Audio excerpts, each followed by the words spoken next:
नमस्कार, KH life Himachal में आप सभी का स्वागत है और मैं हूं आपके साथ पूजा राजपूत।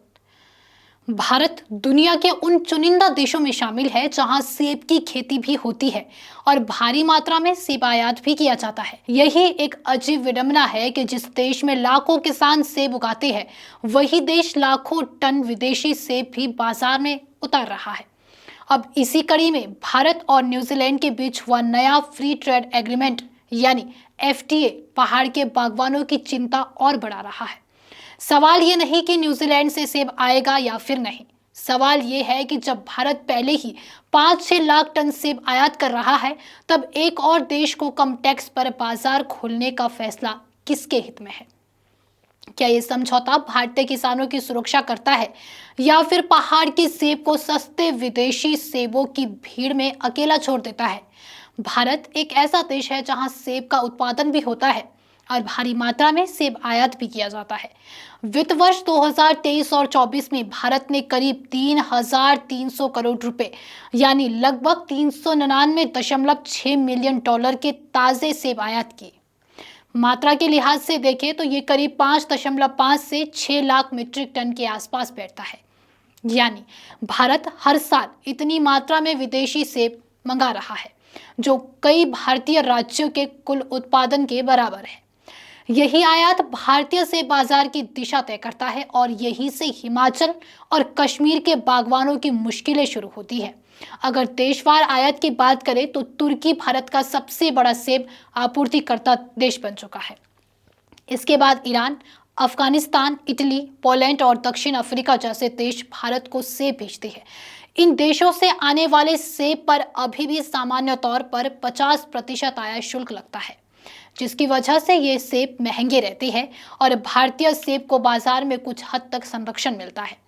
यही 50% ड्यूटी अब हिमाचल, कश्मीर और फिर उत्तराखंड के बागवानों के लिए एक सुरक्षा कवच की तरह काम कर रही थी। अब यहीं पर न्यूजीलैंड का मामला बाकी देशों से अलग हो जाता है। भारत और न्यूजीलैंड के बीच हुए FTA के तहत न्यूजीलैंड के सेब पर आयात शुल्क 50% से घटाकर 25% कर दिया गया है। यानी जो सेब अब तक महंगे पड़ते थे, अब वे सीधे आधे टैक्स पर भारतीय बाजार में उतरेंगे। पहले साल न्यूजीलैंड को 32,500 टन सेब कम ड्यूटी पर भारत भेजने की अनुमति दी गई है और यही मात्रा छठे साल तक बढ़कर 45,000 टन हो जाएगी। विश्लेषण का असली बिंदु यही है कि ये छूट सिर्फ एक देश को दी गई है, जबकि बाकी देशों पर पुराना भारी शुल्क बना हुआ है। अब सवाल उठता है कि भारत इतना सेब आयात करता ही क्यों है? इसका जवाब है प्रीमियम सेब की बढ़ती मांग। शहरी बाजारों में गाला, फूजी और रेड डिलीशियस जैसी किस्में की मांग तेजी से बढ़ी है। मल्टीनेशनल रिटेल स्टोर, मॉल और ऑनलाइन प्लेटफॉर्म विदेशी सेब को प्रीमियम प्रोडक्ट की तरह बेचते हैं। यही वजह है कि आयात हर साल बढ़ रहा है। अनुमान है कि 2024 और 25 के मार्केटिंग सीजन में भारत का सेब आयात 6 लाख मीट्रिक टन तक पहुंच सकता है।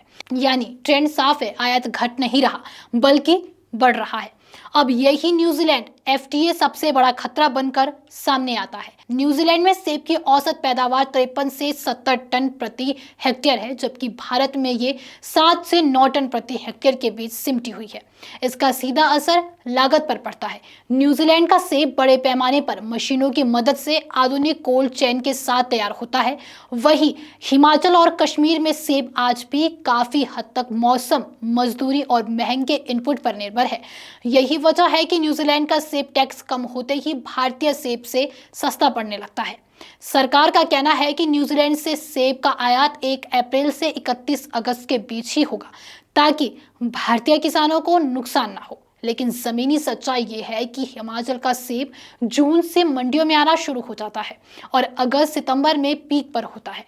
यानी जिस वक्त भारतीय सेब को अच्छे दाम मिलने चाहिए, उसी वक्त कम ड्यूटी वाला विदेशी सेब बाजार में उतरेगा। इस लिहाज से तो ये टाइमिंग क्लैश सबसे बड़ा खतरा है। इतना ही नहीं, इस FTA का असर सिर्फ ताजे सेब तक सीमित नहीं रहेगा। हिमाचल के ऊंचाई वाले इलाकों का बड़ा हिस्सा अपना सेब CA कोल्ड स्टोरेज में रखता है, जो दिसंबर से जून तक बाजार में बेचा जाता है। अगर अप्रैल से ही न्यूजीलैंड का सस्ता सेब बाजार में उपलब्ध रहेगा, तो फिर कोल्ड स्टोर में रखे हिमाचली सेब के दाम भी दबाव में आ जाएंगे। यानी नुकसान दो तरफा होगा। ताजे सेब पर भी और फिर स्टोर किए सेब पर भी। अब इस पूरे परिदृश्य को बड़े पैमाने पर देखें तो इस फैसले का असर सिर्फ हिमाचल तक सीमित नहीं है, बल्कि कश्मीर घाटी में हर साल करीब 20 लाख टन सेब उत्पादन होता है और करीब 35 लाख लोग सीधे या परोक्ष रूप से इस पर निर्भर है। हिमाचल प्रदेश में 5.5 लाख टन सेब पैदा होता है और करीब 3 लाख से ज्यादा बागवान परिवारों की आजीविका इससे ही जुड़ी है। अकेले हिमाचल का सेब उद्योग करीब 55,000 करोड़ रुपए का है।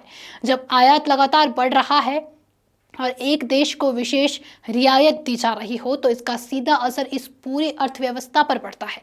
यही वजह है कि बागवान सिर्फ नाराज नहीं है बल्कि डरे हुए भी है। उन्हें डर है कि अगर आज न्यूजीलैंड को छूट मिली है तो कल फिर अमेरिका, इटली या फिर दूसरे देश भी ऐसे ही छूट मांगेंगे। तब भारतीय सेब उद्योग के लिए मुकाबला लगभग नामुमकिन हो जाएगा। ये मुद्दा सिर्फ एक व्यापार समझौते का नहीं बल्कि देश की बागवानी नीति और किसानों के भविष्य का है।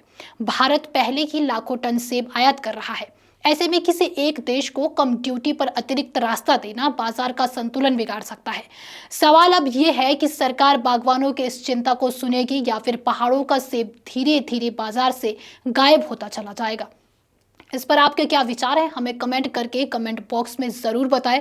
और वीडियो पसंद आई हो तो वीडियो को लाइक कीजिए, शेयर कीजिए और हमारे Facebook page KH life Himachal को फॉलो अवश्य करें। साथ ही अगर आप हमारे इस वीडियो को यूट्यूब चैनल के माध्यम से देख रहे हैं तो हमारे यूट्यूब चैनल को भी सब्सक्राइब ज़रूर करें। धन्यवाद।